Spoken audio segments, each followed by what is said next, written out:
तो welcome again to the channel. कल हमने पढ़ा था लॉज ऑफ रिफ्लेक्शन के बारे में। ठीक है, तो वहां से स्टार्ट करते हैं रिवाइज करते हुए। तो लॉज ऑफ रिफ्लेक्शन में हमने पढ़ा था कि इंसिडेंट रे और रिफ्लेक्टेड रे और नॉर्मल तीनों एक प्लेन में होते हैं। प्लस पढ़ा था इंसिडेंट एंगल और रिफ्लेक्टेड एंगल एक दूसरे के इक्वल होते हैं, यानी कि थीटा आई हमने पढ़ा था। एक बार कमेंट देख लेते, थीटा आई इक्वल्स टू होता है थीटा आर के।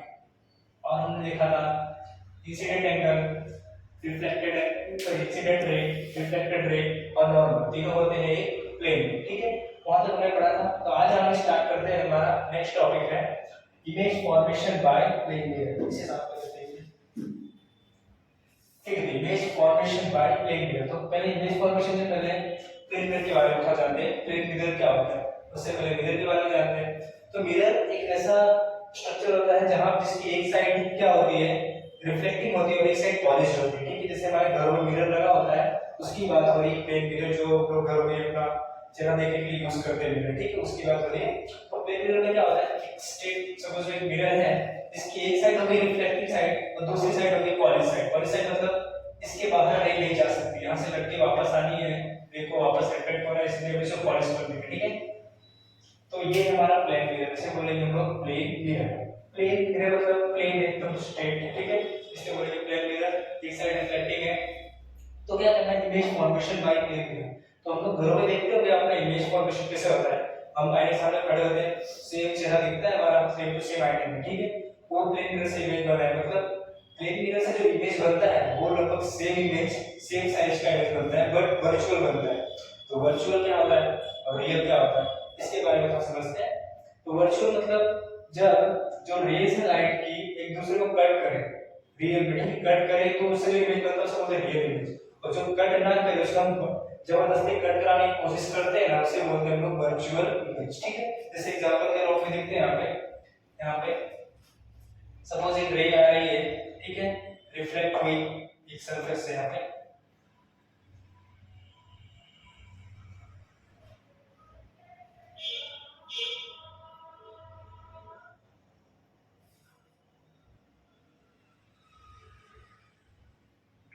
ये हमारा सरफेस, ठीक है, यहाँ से एक रे आई, यहाँ पे गई, सेम रे गई यहाँ से वापस इस डायरेक्शन में आ गई, एक डायरेक्शन में यहाँ पे, एक डायरेक्शन में यहाँ पे। तो आप देख रहे होंगे कि ये तीनों रे जो कट नहीं कर रही है। ठीक है, ये किधर निकल जा रही है, इधर से इधर निकल गई, ये किधर भी इधर निकल। ठीक है, तो ये कट नहीं कर रही, इसको कट कराने की कोशिश करेंगे। ठीक है, तो हमारा एक नया इमेज बोल सकते हैं फॉर्म होगा। ठीक है, यहाँ से ले लेते हैं, वापस इधर आ जाएगा, एक और ले लेते हैं यहाँ से, यहाँ से ये इधर जाएगा और ये इधर जाएगा। ठीक है, तो एक इसको हम आगे स्टैंड कर दें पीछे की तरफ। ठीक है, जैसे ये नहीं था तो उसको स्टैंड किया पीछे की तरफ, यहाँ पे कहीं गया। इससे को हमने पीछे एक्सटेंड किया तो यहाँ पे कहीं गया। इससे को हमने भी एक्सटेंड किया कहीं यहाँ पे गया। ठीक है, एक और रे यहाँ से ले लेते हैं, थोड़ा सा बेस्ट एग्जांपल के लिए। ये यहाँ से यानी कि यहाँ से गया और यहाँ से वापस आया, तो इसे हम यहाँ पे मैच करेंगे। ठीक है, तो हम देखेंगे यहाँ पे इमेज कट हो रही है, जहाँ पे लाइंस कट हो रही है ना वहाँ पे हमारा इमेज बनता है।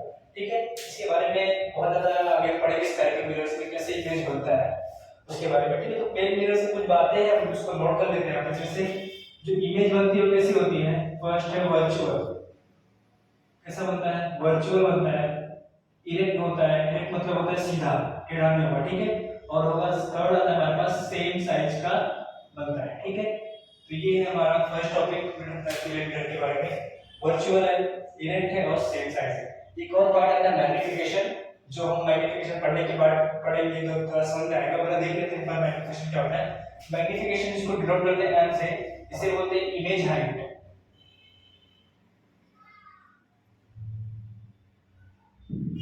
अपॉन में ऑब्जेक्ट की हाइट। ठीक है, इमेज हाइट अपॉन में ऑब्जेक्ट। तो हम यहाँ पे देख रहे हैं सेम इमेज बना है, जितना हाइट इमेज का होगा उतना ही ऑब्जेक्ट का होगा। ठीक है, तो हम यहाँ पे बोल सकते हैं m is equal to h upon में h, की सेम हाइट है दोनों की। ठीक है, तो h से h गया तो m इक्वल टू 1। तो हमारा प्लेन मिरर के लिए हमेशा मैग्नीफिकेशन कितना आएगा, 1 आएगा। ठीक है, एक और चीज होती है यहाँ पे फोकस, उसके बारे में आगे पढ़ने वाले हैं कि फिर भी देख थोड़ा सा। फोकस किसका होगा, इसका होगा फोकस इनफाइनाइट, यानी कि इनफाइनाइट तक ये फोकस कर सकता है। ठीक है, तो आगे बढ़ने का आगे एक बार वापस देख लेते हैं क्या करना है, यहाँ पे क्या करना है हमने। तो image formation by plane mirror, ठीक है।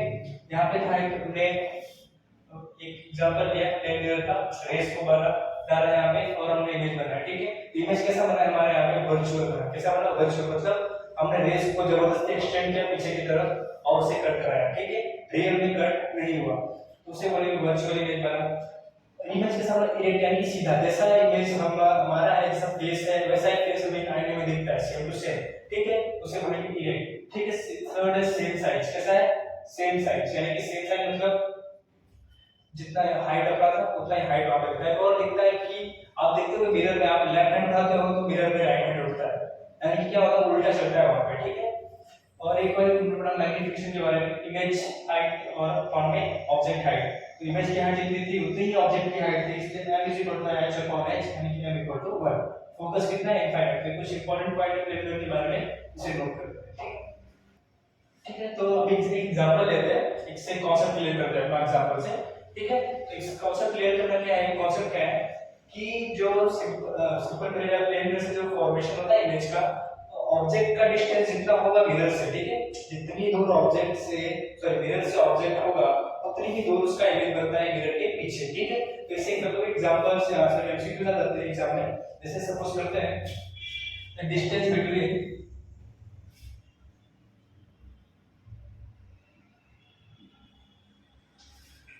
प्लेन मिरर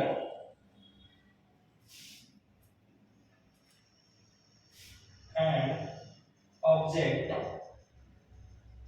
इज, सपोज कर लेते हैं 4 सेंटीमीटर, ठीक है।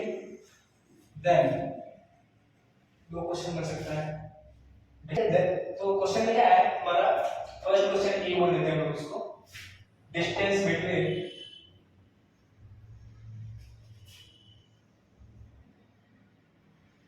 इमेज एंड मिरर, मिरर और इमेज के बीच की डिस्टेंस कितनी होगी वो फाइंड करना है। और बी क्वेश्चन क्या है, distance between image and object, image और ऑब्जेक्ट के बीच में डिस्टेंस कितनी होगी वो पूछा है, ठीक है। तो चलो यहाँ सॉल्व करके ट्राई करते हैं हम लोग। तो फर्स्ट क्वेश्चन क्या है हमारा, यहाँ पे the distance between plane mirror and object कितना है, 4 सेंटीमीटर, कितना है 4 सेंटीमीटर, ठीक है। तो हमने मतलब बताया आपको जितना दूर ऑब्जेक्ट होगा मिरर से उतना ही दूर इमेज बन रहा है। तो फर्स्ट क्वेश्चन तो डायरेक्ट सॉल्व कर सकते हैं, अगर डिस्टेंस कितना है हमारा ऑब्जेक्ट और उसके बीच का, वो है 4 सेंटीमीटर, ठीक है। ई का सॉल्यूशन चल रहा है 4 सेंटीमीटर है किसका, image to mirror, sorry mirror और मिरर टू ऑब्जेक्ट है।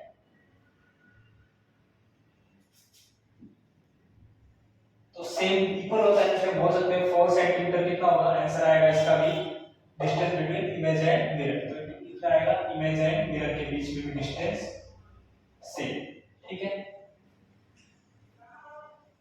तो इसमें कुछ करना नहीं है, पॉज करके नोट करना तो नोट कर लेना, ठीक है।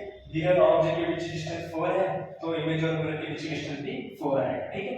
नेक्स्ट हमारा सेकंड टॉपिक में, यानी सेकंड क्वेश्चन में क्या है, अगर distance between image object find करना है, अगर दिया है 4 सेंटीमीटर, ठीक है। तो यहां पे समझते हैं, ये हमारा मिरर, यहां पे हमारा ऑब्जेक्ट, समझ लेते हैं डिस्टेंस है 4 सेंटीमीटर, तो सेम डिस्टेंस बनता है 4 सेंटीमीटर पे, यहां पे भी ये 4 सेंटीमीटर, तो कितना हुआ टोटल, ये 4 एंड ये 4, यानी कि 4 सेंटीमीटर, ये भी 4 सेंटीमीटर, ये कितना हुआ टोटल 8 सेंटीमीटर। क्या पूछा था, ऑब्जेक्ट और इमेज के बीच का डिस्टेंस कितना हो जाएगा, ऑब्जेक्ट और इमेज के बीच का distance 4 centimetre plus 4 centimetre equals to 8 centimetre, ठीक है। तो हमारे दोनों क्वेश्चन सॉल्व हो गए, डिस्टेंस इमेज और ऑब्जेक्ट के बीच में, ऑब्जेक्ट और इमेज के बीच में डिस्टेंस 4 सेंटीमीटर, एंड सेकंड है distance between image and object 4 centimetre plus 4 centimetre equal to 8 centimetre, ठीक है। तो नेक्स्ट टॉपिक हम पढ़ने वाले हैं स्फेरिकल मिरर्स के बारे में, ठीक है। कंप्लीट, तो ठीक है, नेक्स्ट टॉपिक स्टार्ट करते हैं अपना स्फेरिकल मिरर, ठीक है। स्फेरिकल मिरर पढ़ने से पहले हम टाइप्स ऑफ मिरर देख लेते हैं। जैसे आपने थोड़ी देर पहले पढ़ा होगा, प्लेन मिरर पढ़ा है हमने, टाइप्स ऑफ मिरर। तो बेसिकली 2 टाइप्स के मिरर हमने देखे अभी, ठीक है। फर्स्ट हमने देखा है यहाँ पे प्लेन मिरर, इसको मैं पढ़ा थोड़ी देर पहले, प्लेन मिरर। सेकंड है हमारा स्फेरिकल मिरर, जिसे हम पढ़ने वाले हैं।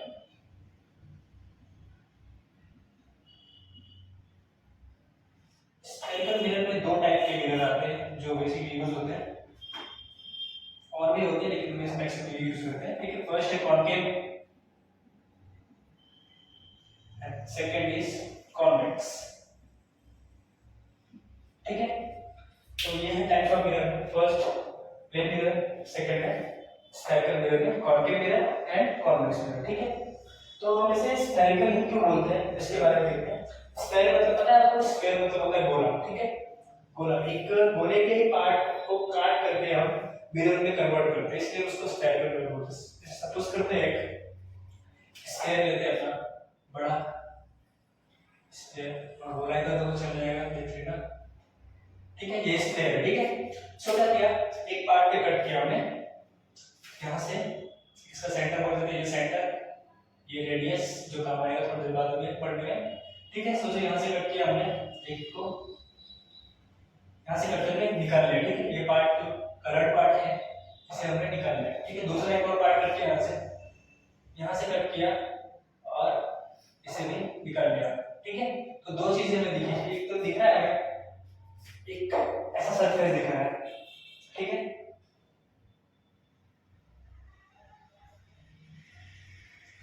बाहर का पार्ट, रिफ्लेक्टिंग पार्ट एक ऐसा दिख रहा है, सेकंड वाला कुछ इस टाइप का।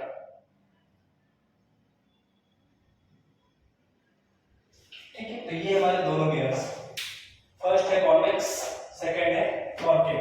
कॉनकेव मतलब केव, केव मतलब गुफा, पता है खुली होती है। ठीक है, इस टाइप का कॉनकेव। आपने चप्पल देखा होगा, तो बाहर का शाइनिंग पार्ट होता है उसे हम बोलते हैं कॉन्वेक्स, और अंदर का जो साइड पार्ट होता है उसे बोलते हैं हम लोग कॉनकेव। ठीक है, तो यहाँ पे लिख लेना, ये है हमारा कॉन्वेक्स मिरर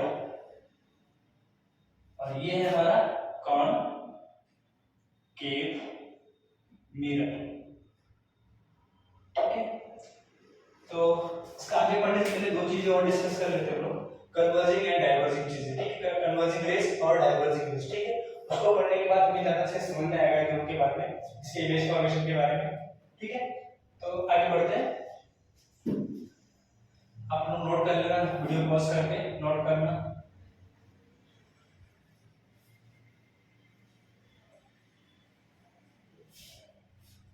ठीक है, तो हमने बनाया था अपना फर्स्ट, हमने क्या पढ़ने वाले थे, कन्वर्जिंग। ठीक है, कन्वर्जिंग